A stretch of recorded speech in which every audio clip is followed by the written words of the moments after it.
Now, everybody knows why companies like Apple, IKEA, Southwest Airlines have become cult brands. It's because they understand that they belong to their consumers. These brands create experiences so transformative and so disruptive that once a consumer tries them out and likes what they see, they never go back. What's more, they become their biggest champions. Today's wave of cult brands are using the basic principles of cult branding and taking it to the next level by creating on-demand apps, social followings, and consumer incentive programs that breed extreme customer loyalty and fanaticism. On this panel, you'll hear from several leaders of Jamaica's cult brands themselves, along with Market Me's Managing Director, Christina Carr, who will showcase that marketers can apply these principles in their work. So, first let me introduce our panelists. Again, we have Terry Carell-Reed. We also have Kamal Powell Sr. And we also have Andrew Raymore and Christina Carr. So, let us begin. Kamal. You have spent over 2 years as brand public relations manager at Diageo. Before Diageo, you were assistant brand manager of Spirit, covering Heineken, Red Stripe, Smirnoff, and Johnny Walker. Today, you are the senior sponsorship and development manager at Digital. How is digital changing the way you maximize your brand on sponsorships?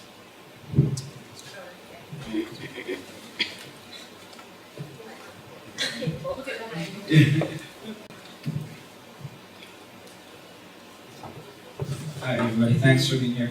I think for us, sponsorship is very integrated into the lives of our consumers.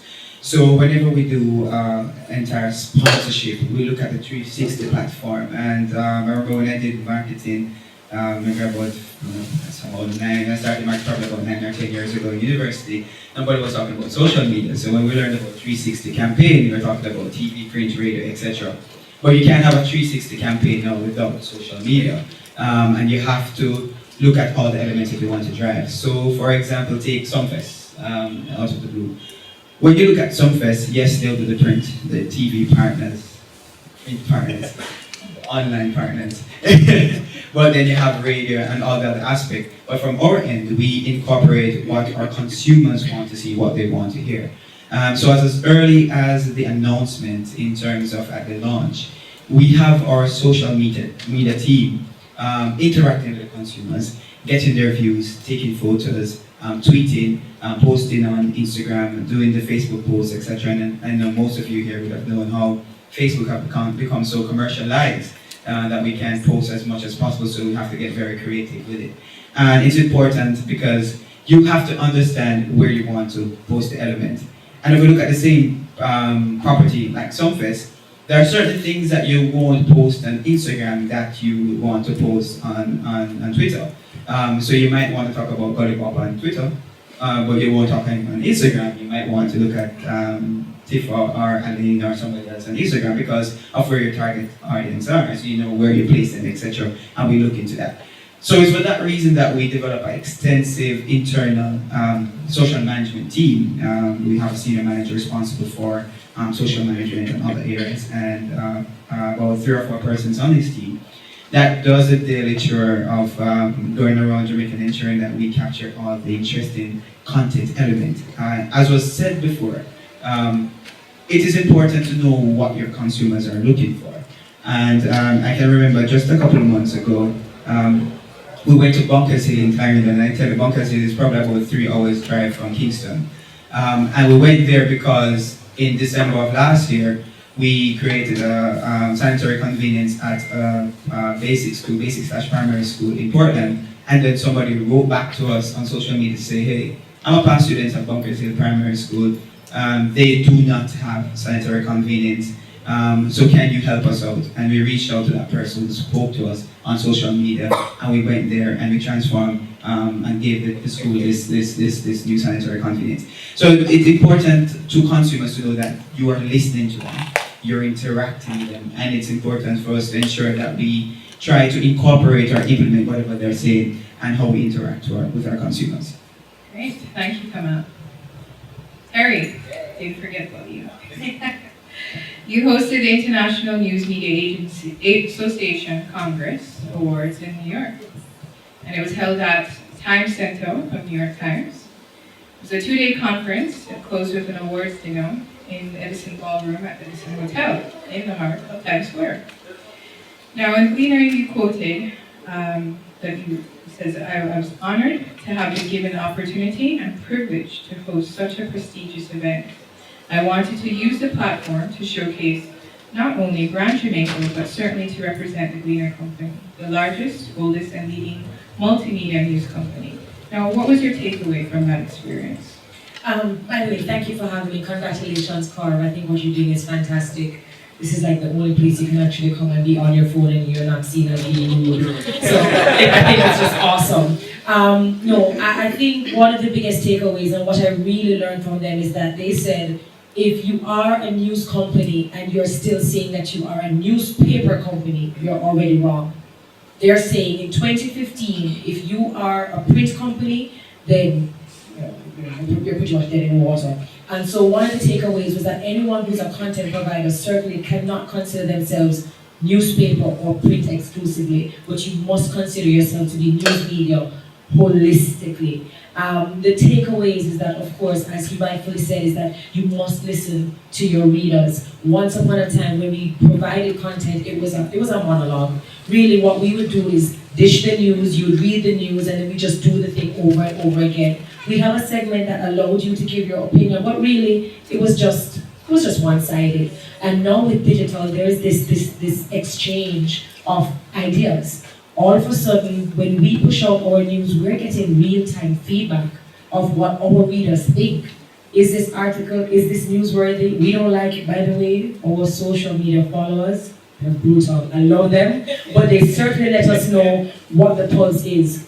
We know this other story. They want me to tell you what's a story? This is a story. But that's fantastic. So we're able to use the analytics, we're able to use the digital so that we can even improve the manner in which we are providing content. And lastly, one of the biggest takeaways, because the Gleaner is also one of the largest digital advertising platforms, is that, again, our users, readers, consumers come first.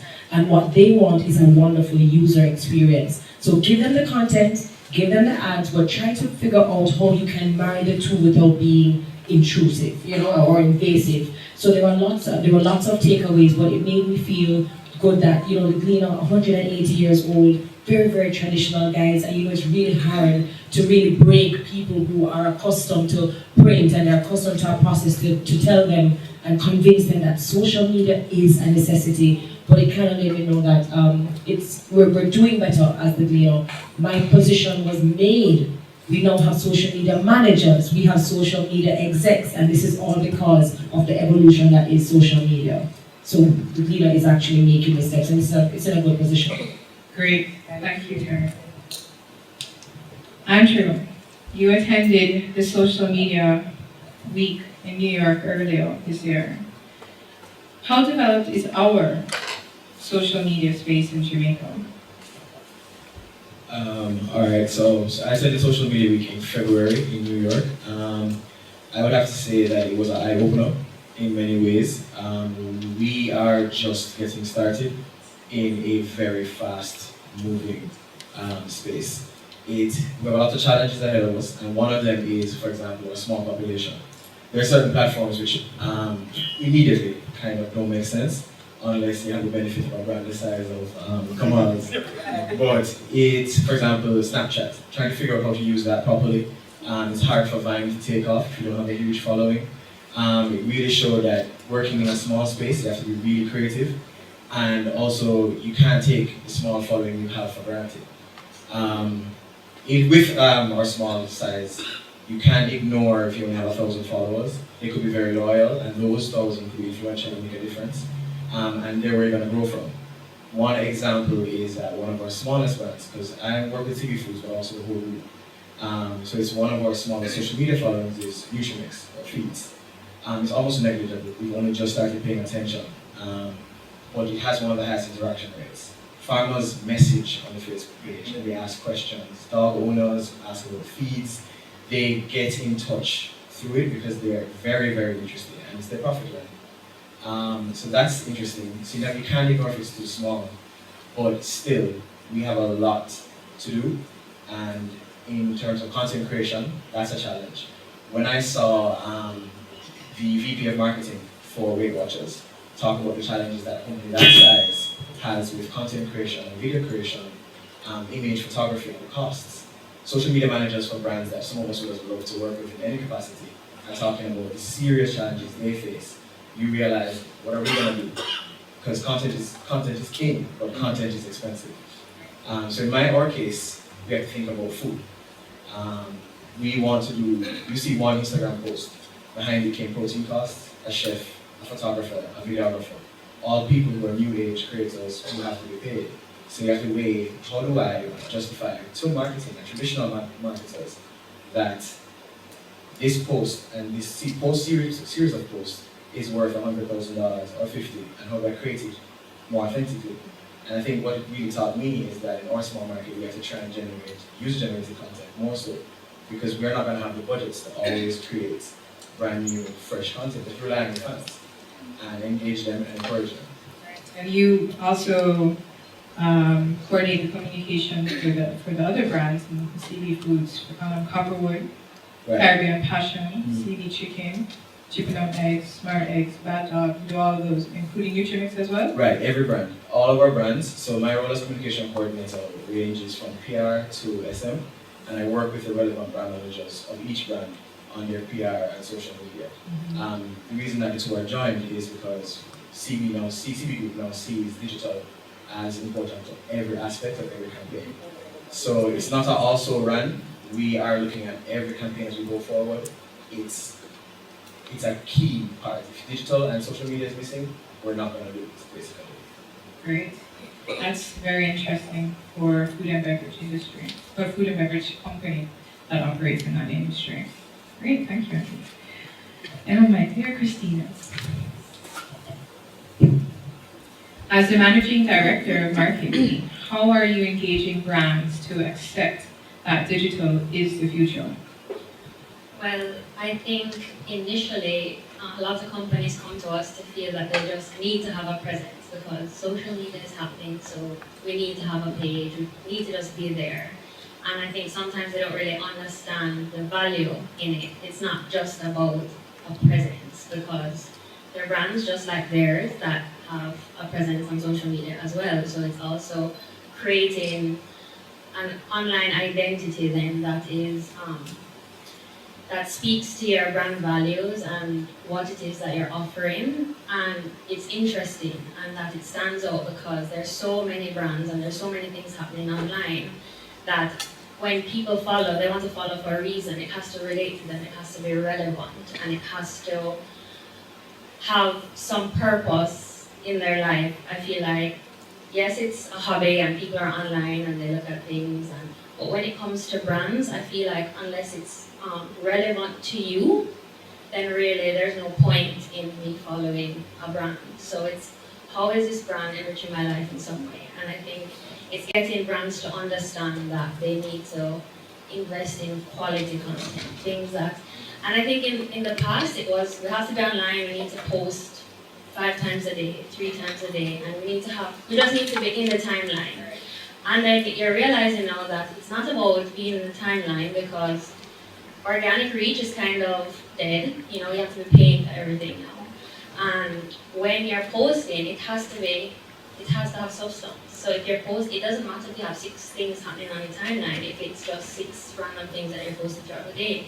I think it's really spending the time and sometimes investing in creating quality content that people want to see, that is useful and that is relevant to them. And so I think that is the biggest thing with working with brands, is getting them to understand that it's not just about being there, but being there with a purpose. So. That's a great point.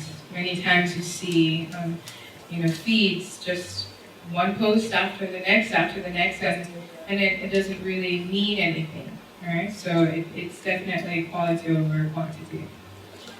All right, one brand makes different connections with different sets of consumers at different points in time. And these connections are positive and sometimes negative. There's ups and downs of social media. These times are changing, and they're changing dramatically. I'm sure everybody would agree, yeah? And we just spoke about the quality over quantity. All right, so our young generation today is impatient. All right, we all know that. Jamaica's leading demographic is below 35, which makes them impatient. You're still there? I'm a millennial.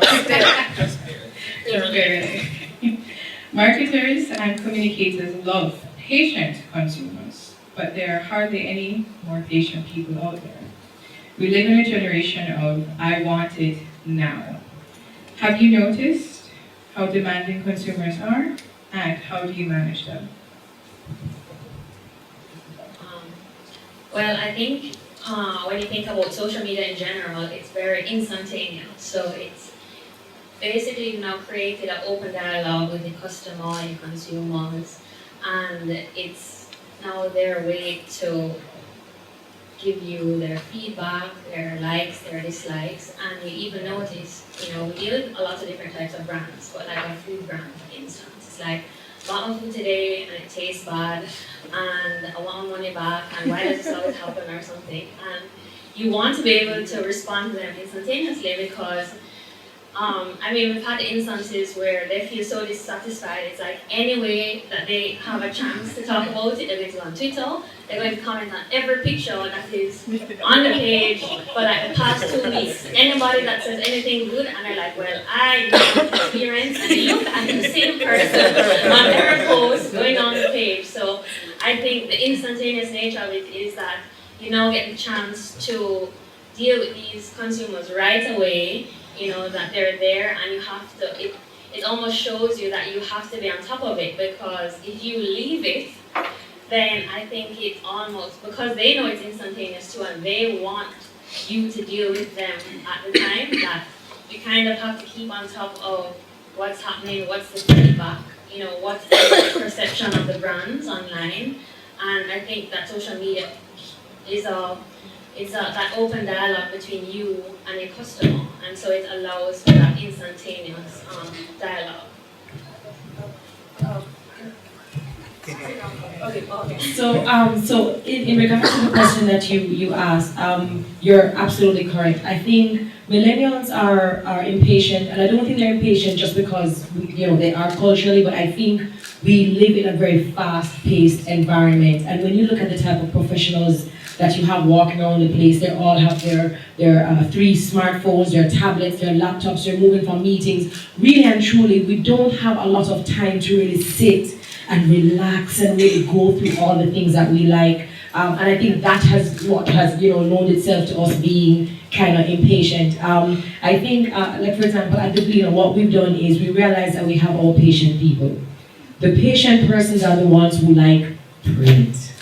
They're the ones who like to sit down and they turn the page and they kind of run down the page. They like the feel, they like the sound. That's the patient person. Okay, great. Then we decided that we have the persons who want their information in bites and they're going to go to the website. But then we could not overlook social media because there are people who don't want to go to the website to go through all the links and go through the headlines. Ain't nobody got time for that. So then we went to social media, but then we realized that the persons who follow us on Twitter are not the type of persons who follow us on Facebook, who are not the same people who follow us on Instagram. So we realized that the persons on Facebook, they want information in real time. They want to be able to have that dialogue, but chances are they're going to appreciate you putting pictures and a nice blurb. And then they're going to go through the comments and they're going to repeat or they're going to argue back and forth. That's the Facebookers. The Tweeters, they want you to sum up everything in 140 characters. Get or less. Get it together keep it moving. So I think what is important is knowing your consumer. I think Carol spoke about it earlier. Knowing your consumer, figuring out where they are in the social media space, and then tailoring your product. Our social media manager, God bless her, she literally goes through and she tailors the content. She puts it out in different ways.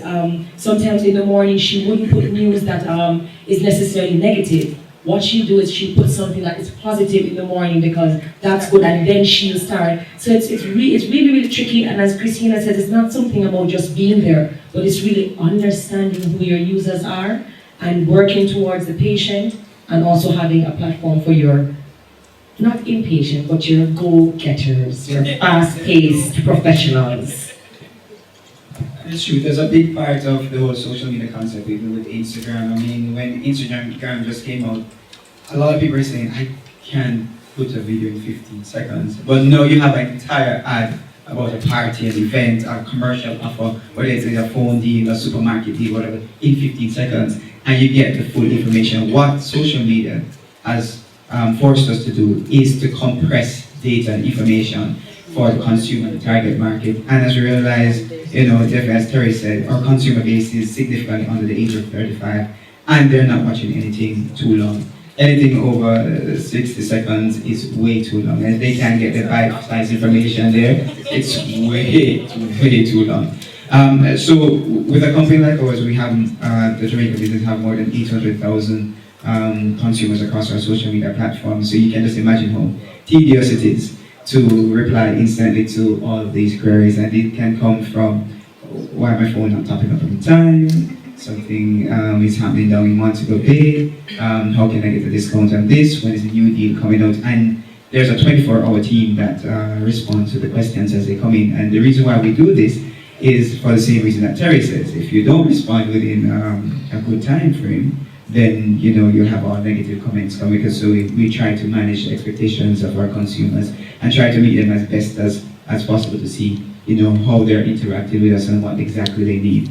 And a lot of companies now use that information to develop their consumer offerings. So they will come onto our page and say, okay, I need X amount of value because I do this every other day. And then if there's a number of consumers actually asking for this product, then you have an opportunity to develop this product or commercialize it.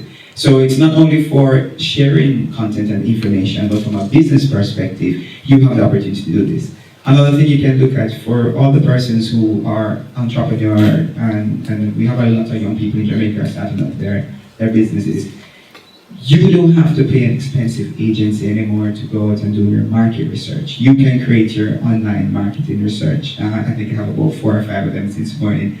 People sending out questionnaires, what product you want, what you feel about this product, will this work for you, etc. And then that is linked back to an instantaneous collation that generates a report from a social media platform. So it gives consumers a big opportunity to interact.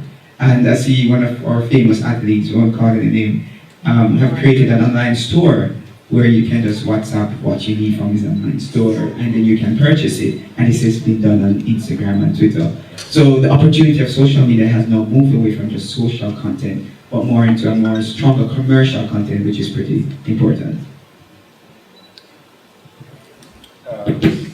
I actually wanted to comment on the urgency and immediacy that was talked about. It's a little unique in the food space.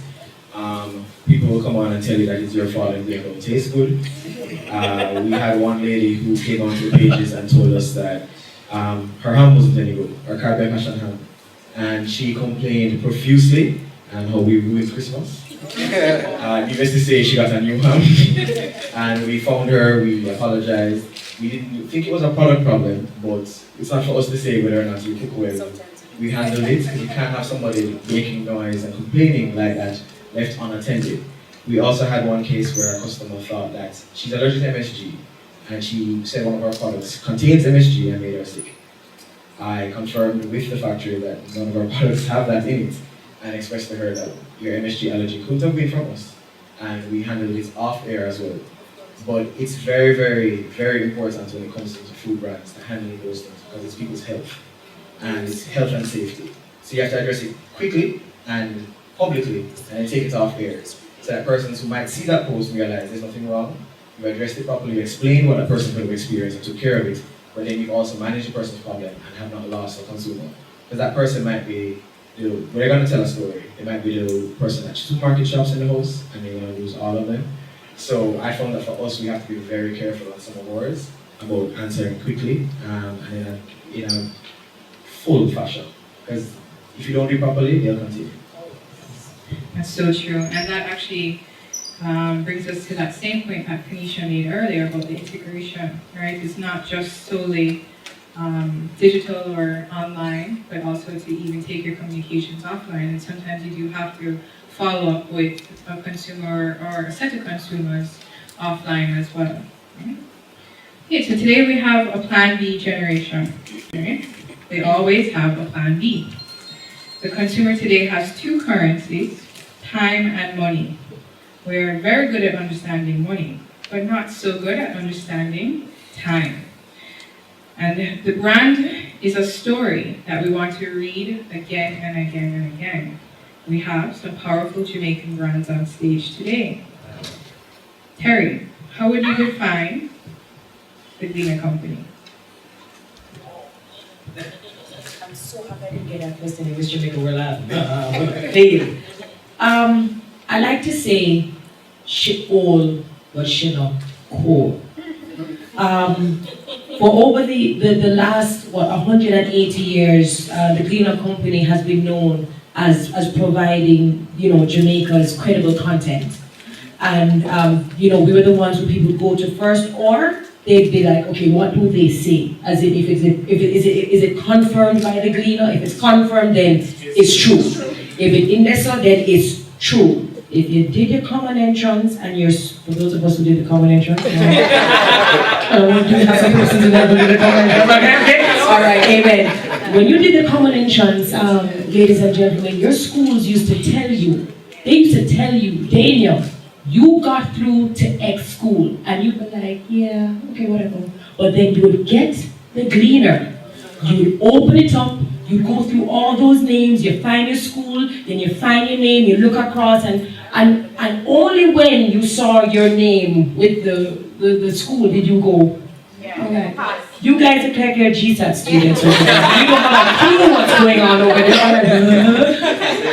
And so that is what the Gleaner is. And over the years, as I said, our users have changed, our readers have changed. And so what she has done is, she's saying, yes, I'm still going to give you that credible content, because integrity, credibility is key apart from your content. But what we're going to try to do is make sure that we give you this credible content in an efficient manner across the platforms. Wherever you are, we will deliver it. So I think I would define the Gleaner as Jamaica's leading news content provider, traditional news content provider, credible, definitely still with integrity, but now efficient and using digital to reach all the platforms. Opening our space for an innovator. Yeah. Well, definitely from digital, it's total communications service provider. So yes, we provide phones and communication, but what we have also done is to integrate definitely most of our social media platform free to our consumers.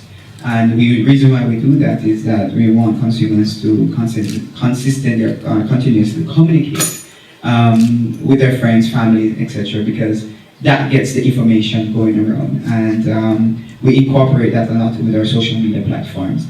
So you have Twitter, Instagram, and all the others free. So wherever you go across Jamaica, you'll be able to, or wherever you go across the world for that matter, you'll be able to interact with our platforms, you'll be able to interact with different brands, whether it be a digital brand or friends here from the food section, or our friends here from the Gleaner section. But you're able to interact, and we want consumers to do that and keep their information at their fingertips. If you look at the consumers, when we walked in the room today, and Tara said it because he was sitting right there, almost everybody in this room was on their phones.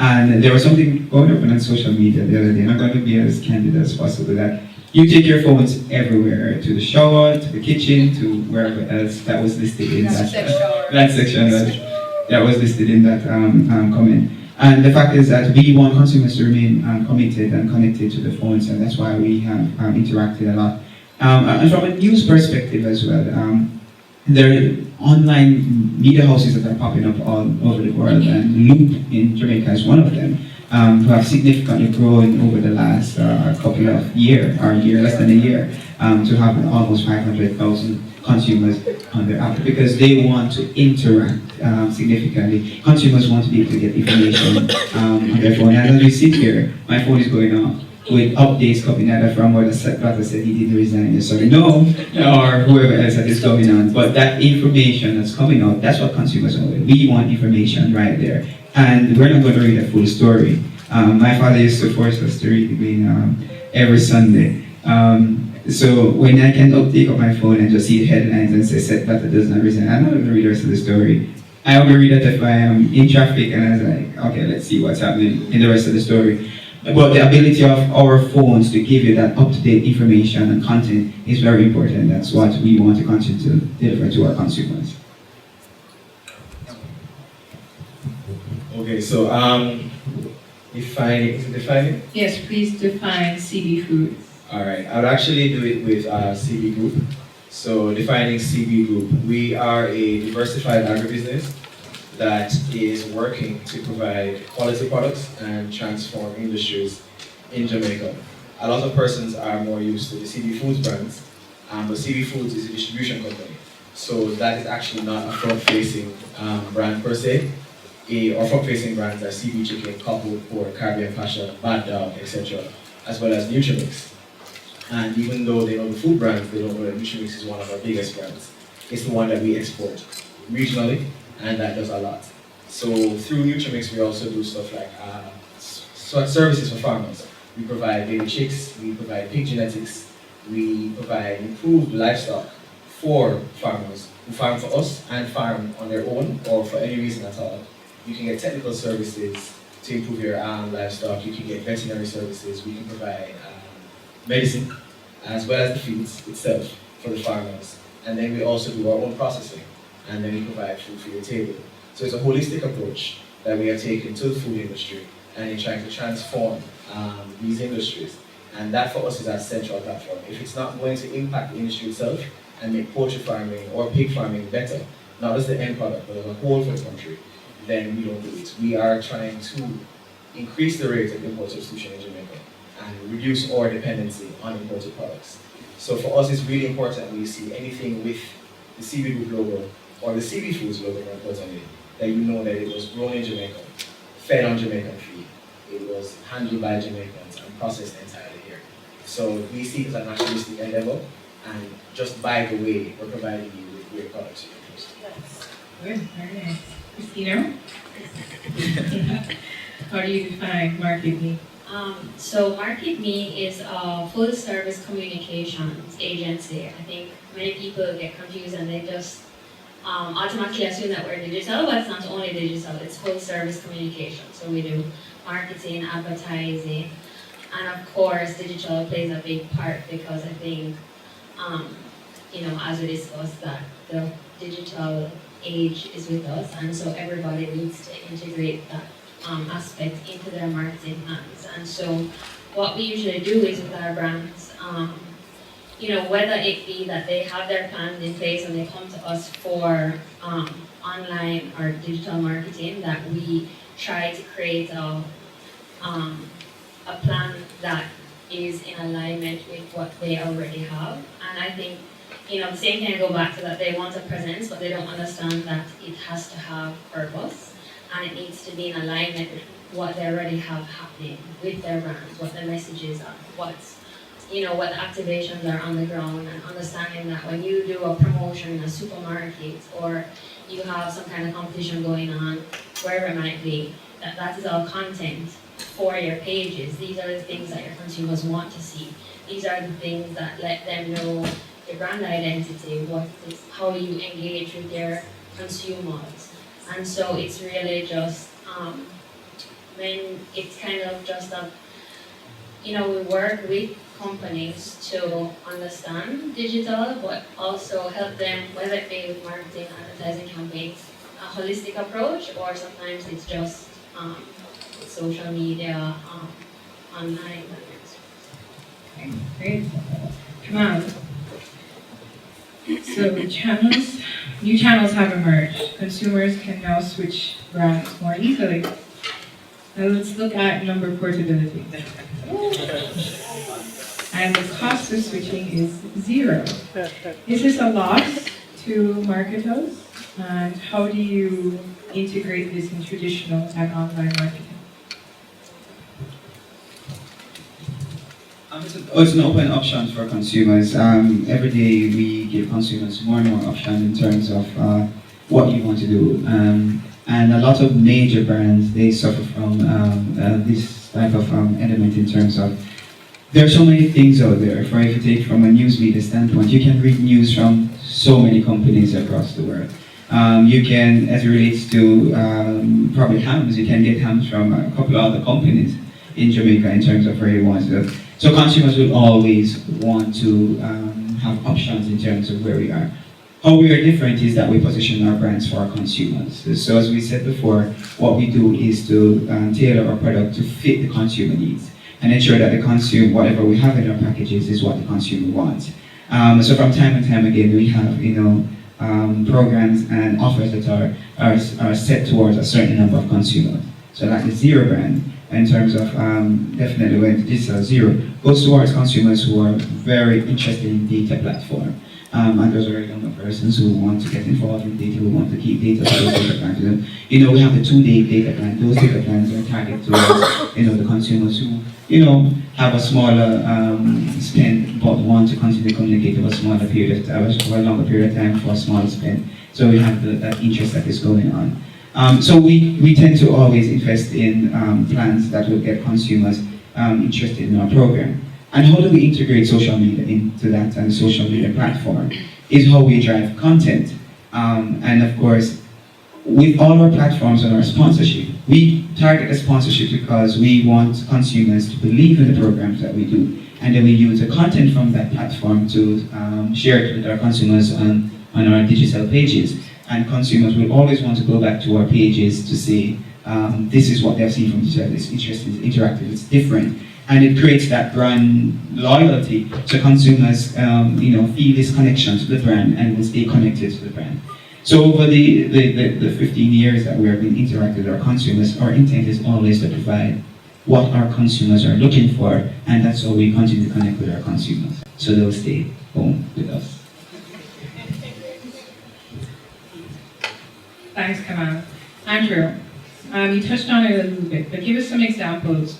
Working in the food and beverage industry that sells fast-moving consumer goods, how do you try to keep your audience members engaged?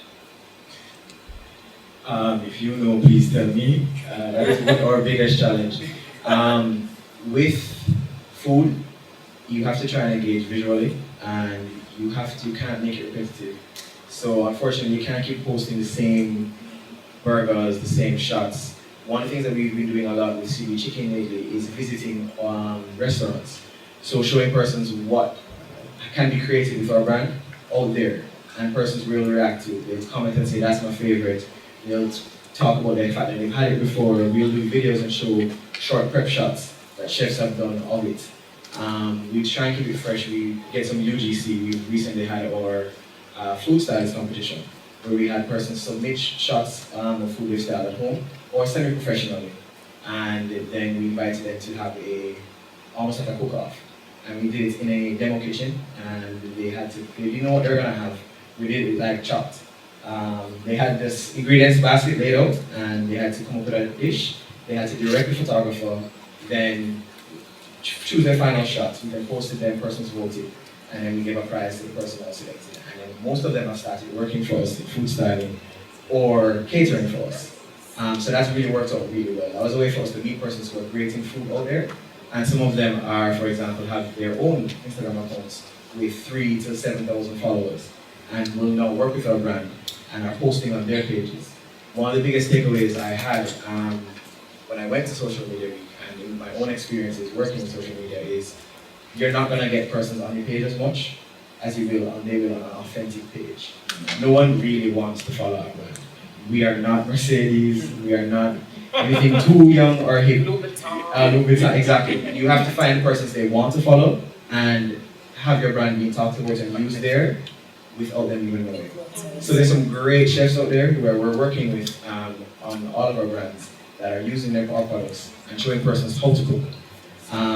And we're really finding that working with those influencers is great. One of the only ones that really has persons having a real following is, I think, Bad Dog.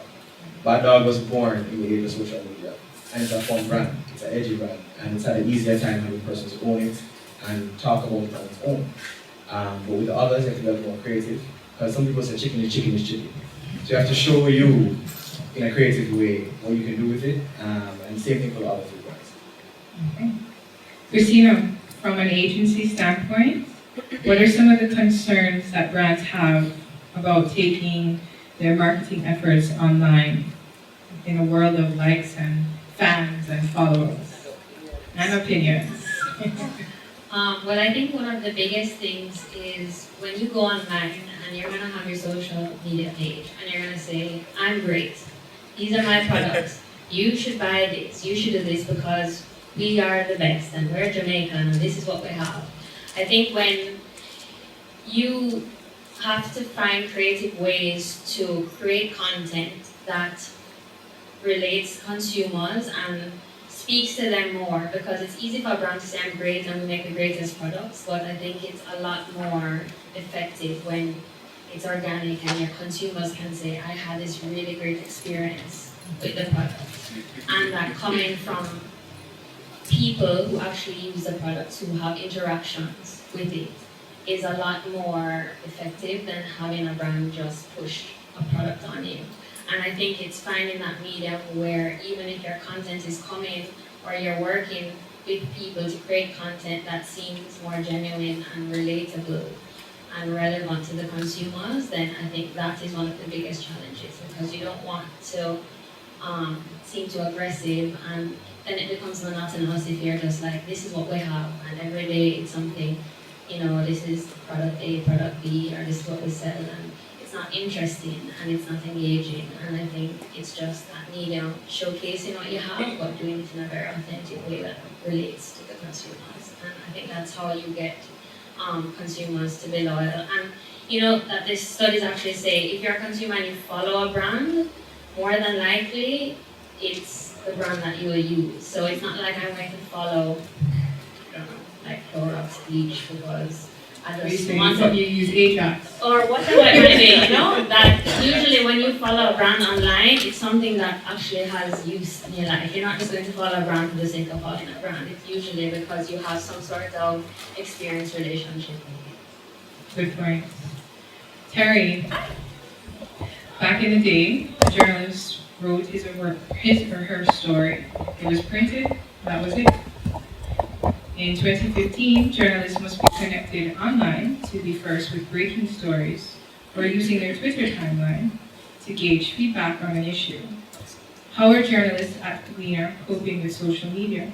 And how is it changing how they break stories? And is there a social media policy guiding how the Gleaner uses social media? Thanks for that. Absolutely. Back in the days, really the process was just for paper. You'd read your paper for the morning and that's where your news really stopped. But the truth and fact is that life goes on. Things happen, things change because life is dynamic. So naturally, as these things continue to happen, instead of waiting for the press cycle the very next morning, we decided that we had to develop a strategy, which was our social media strategy. Now, our journalists not only need to meet that deadline in terms of print, but they need to also think online. So before, we used to think print, then online, then social media. Now, and this was another takeaway that I learned at the International News Media Association. Now, we're thinking online, social media, print. Because at the end of the day, people want to know what's changing, why is it changing, who is it affecting, am I being affected in real time? So our journalists now need to make sure that the content is credible, because sometimes you want to break the news first, but sometimes breaking the news first isn't always the necessary thing, and I'll tell you why. You might hear, I'm going to use a very bad example, 3 men died. Okay, great, let's just tweet it out. Oh, okay, we're the first to do it. But then you hear, actually, it wasn't 3 men, it was actually 2 and 1 got injured. Then what happens? You now have to go back and explain to all of your followers, yeah, we made a mistake. So for us, although we try to do it in real time, we still, sometimes you'll see news go out before we tweet it out. And sometimes people say, Cleaner, you didn't hear about this. And we say, yeah, we heard about it, but we are doing our checks. So go back to it. The content still needs to be credible. All our journalists need to understand what social media is, and not just from the Gleaner's perspective, but your own personal pages. Because again, you also represent your brand, and it's something that we even teach when children come on tours. We kind of let them know, guys, your personal brand can also make you an asset or a liability to your company. So you find that our journalists now have the opportunity to get the Twitter handle, get the Facebook, get the Instagram, and they're now doing this information on their own. Social media policy, you keep your password, like that is so important. Our gatekeepers ensure that only a certain amount of people have access to it, and it's usually just the editors who have access to it. It's a hand, you can't, when you have certain brands, really and truly, you can't afford for the wrong information to go out, because it just takes one screenshot, and this is quite aware of those screenshots.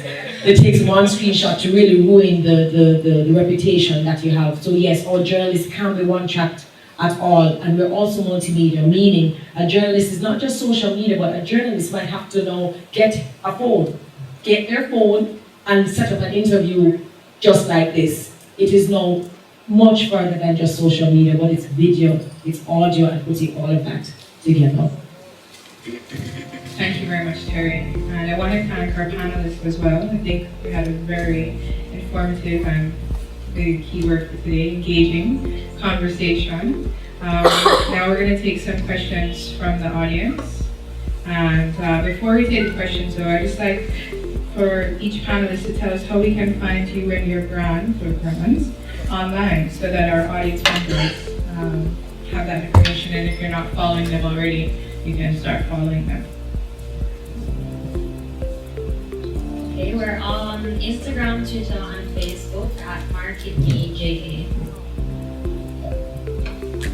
Do I give like a top 3? Yeah, start with that. Most used. So at CB Chicken, at Coupled Pork, at Bad Dog Sausages, and Smart Eggs JA. If you, I'm sorry to beat up on a waterfall of you, so Jujure is me, but don't retweet me.